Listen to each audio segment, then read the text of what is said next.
Nobody knows your name.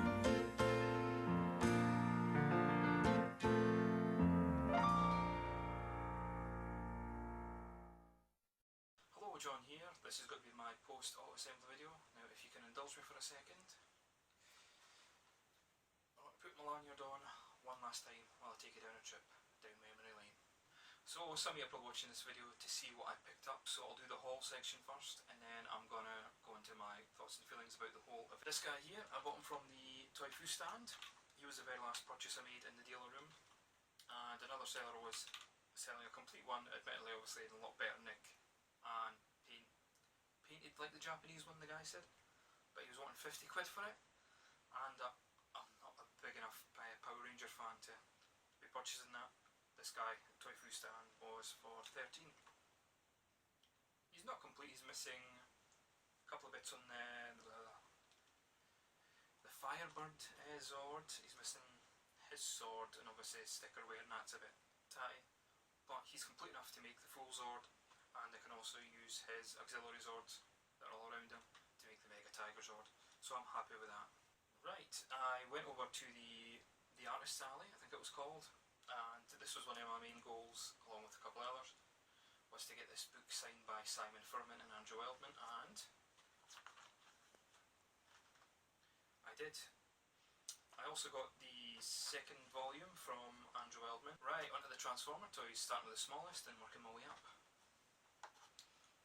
So we have Thrill 30 Shrapnel and Reflector. The reason I got him is because I wanted him to solely complete my Insecticon collection. I have Bombshell from the Generations line, just waiting for the other guy. I can't remember his name. Combiner Wars Motormaster.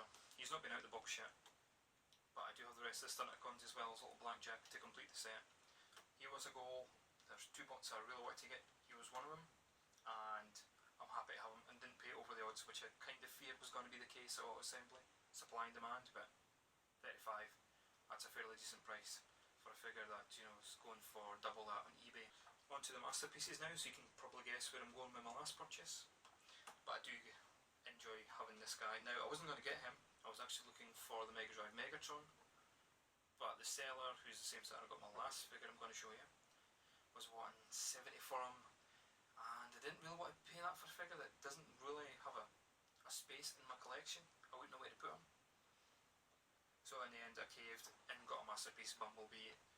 I would have got the original one, but there was none left by the time we decided, so the G2 version, or Goldbug as I'd like to call him, fits the bill perfectly.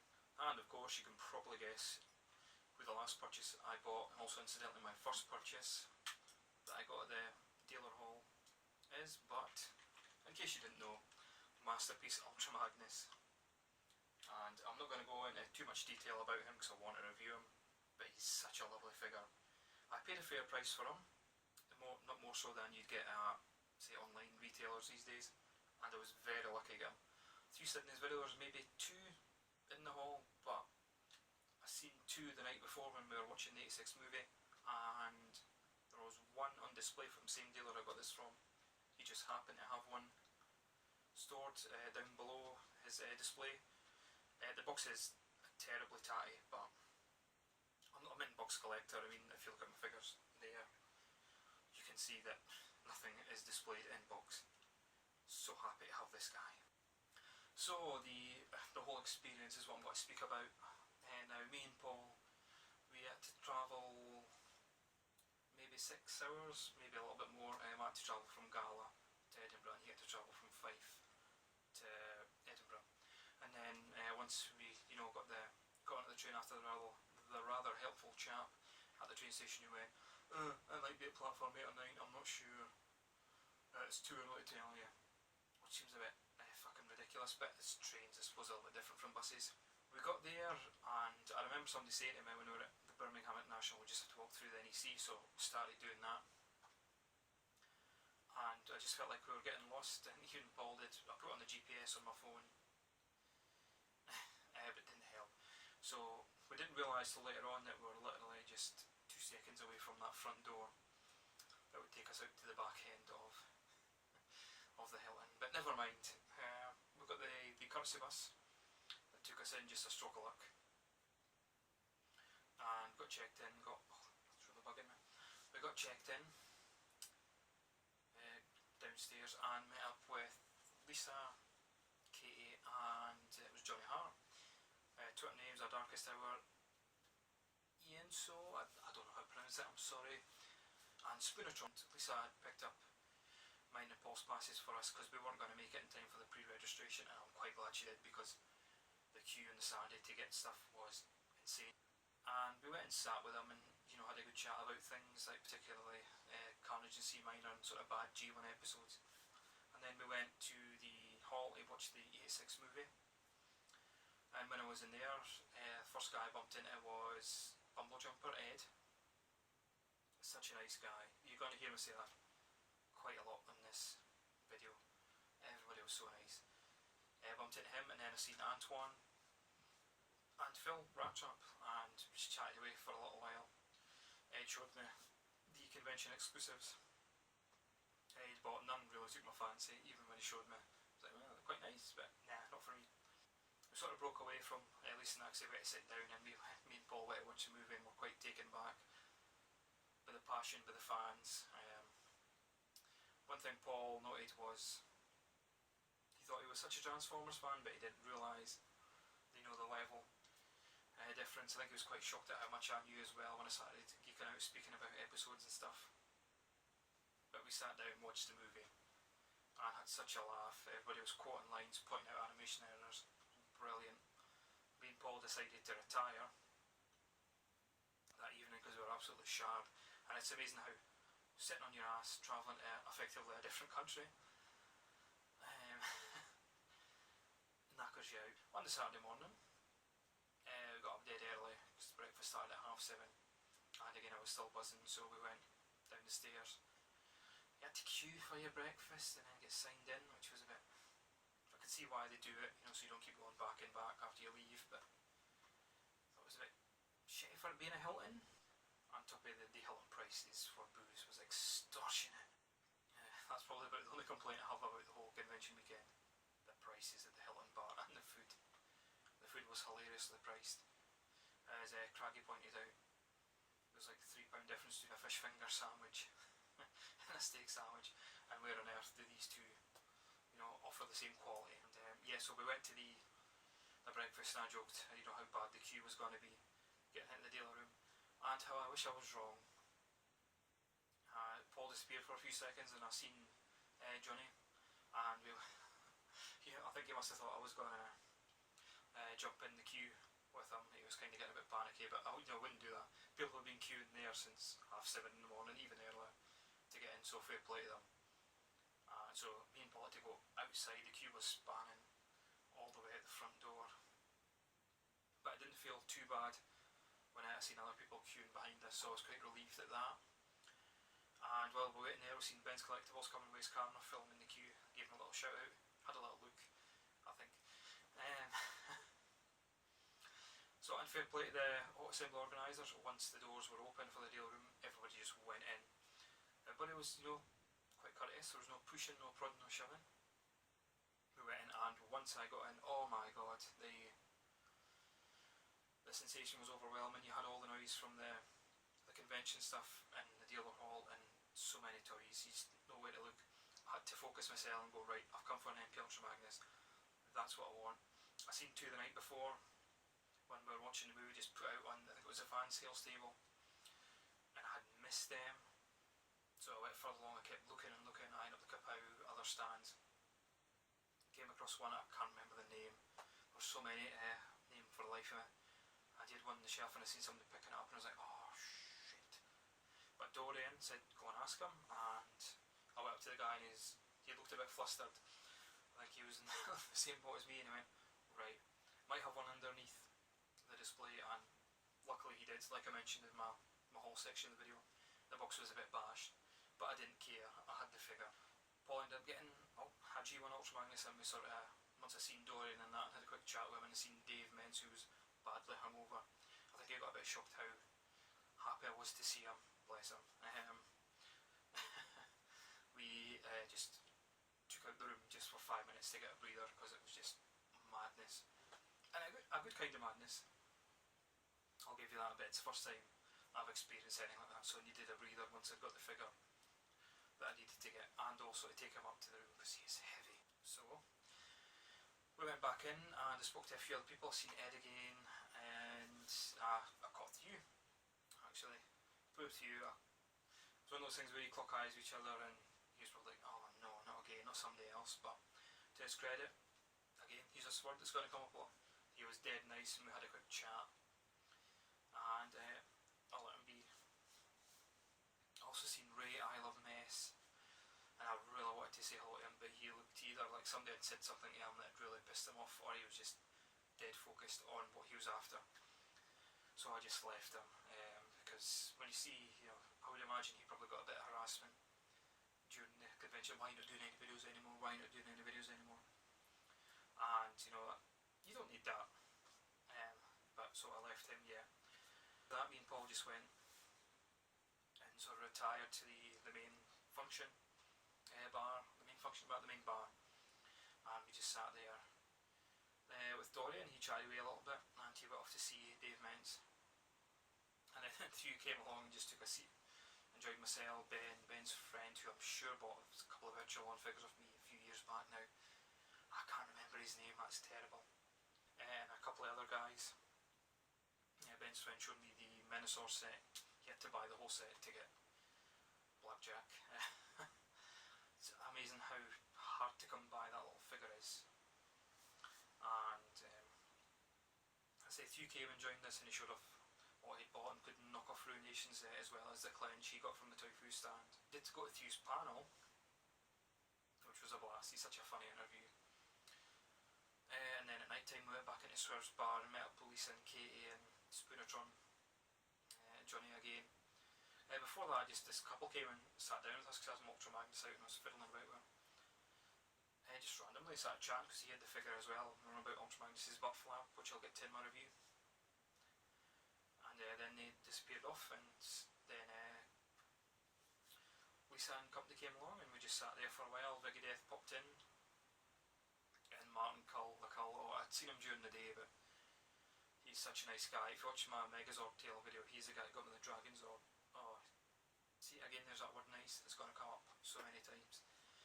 And he stayed with us for a long time. We're playing, having jokes.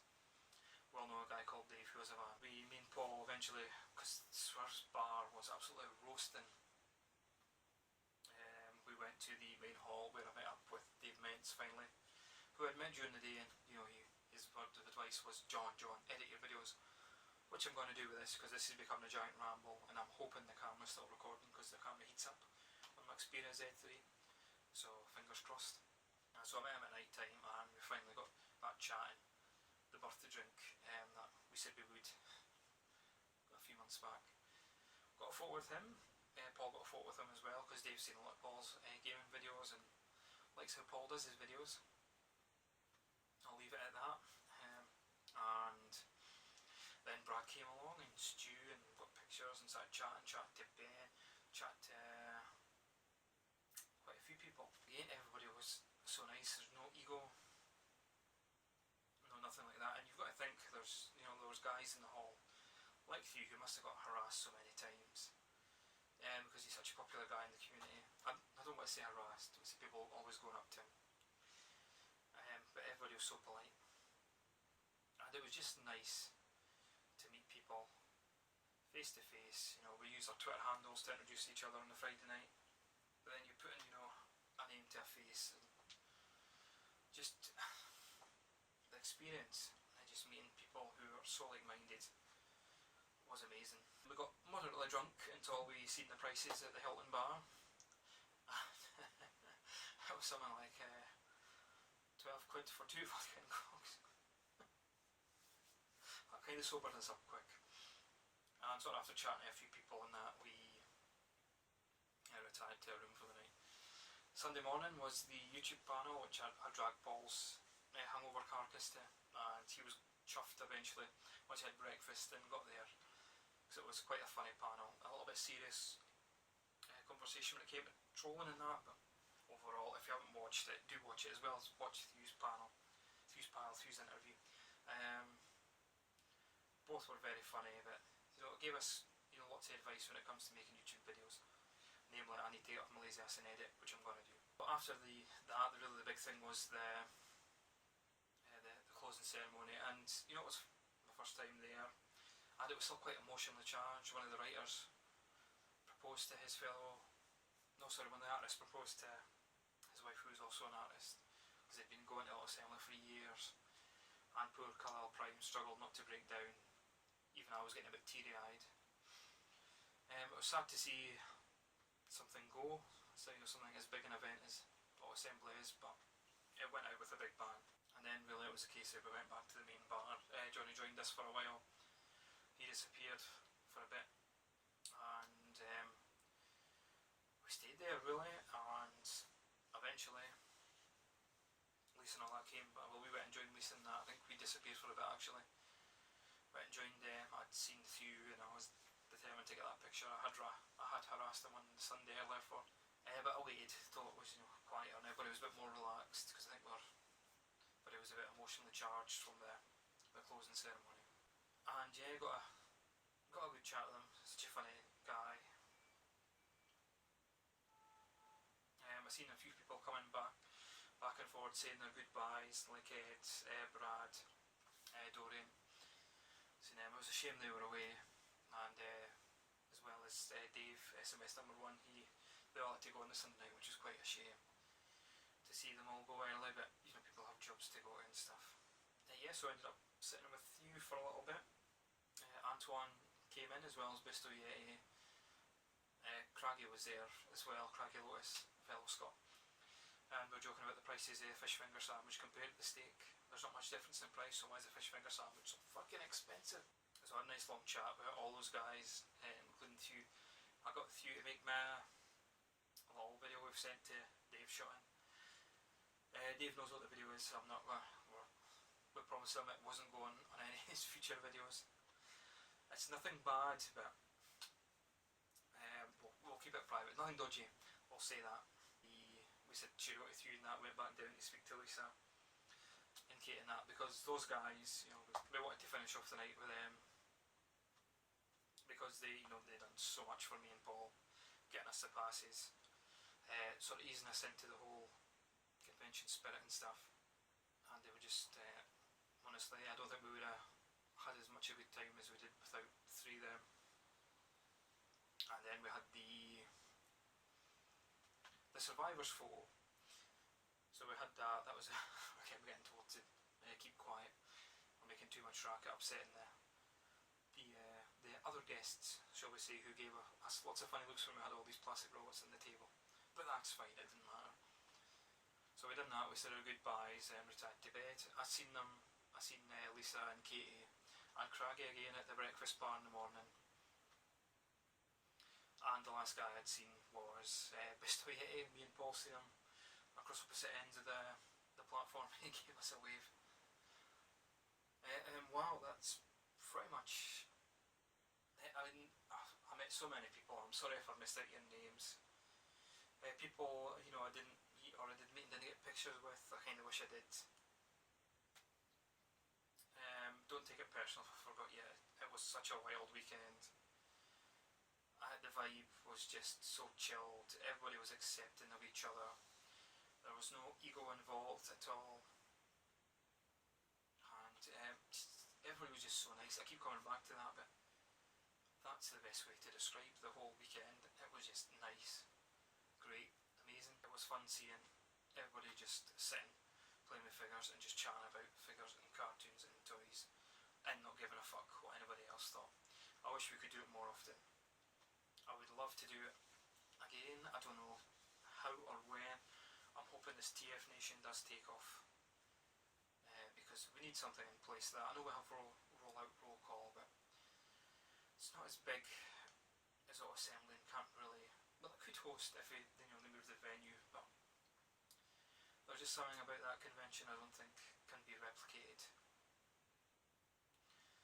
And yeah, it was sad to leave, but I must say I did miss my wife and son. I was glad to get home. I did have the AA blues yesterday. I was pretty much in a daze. I was clumsy and everything, but I'm a lot better now. I've got this is the bedroom I'm filming in now. It has been project. So I've got some bots here, and I'll do a video tour of where my collection is, but I've got some bots over there as well. So basically it's all in here now, and it's out the living room. But yeah, that is my all assembly thoughts and feelings video, and I very much can't wait to meet all you again sometime.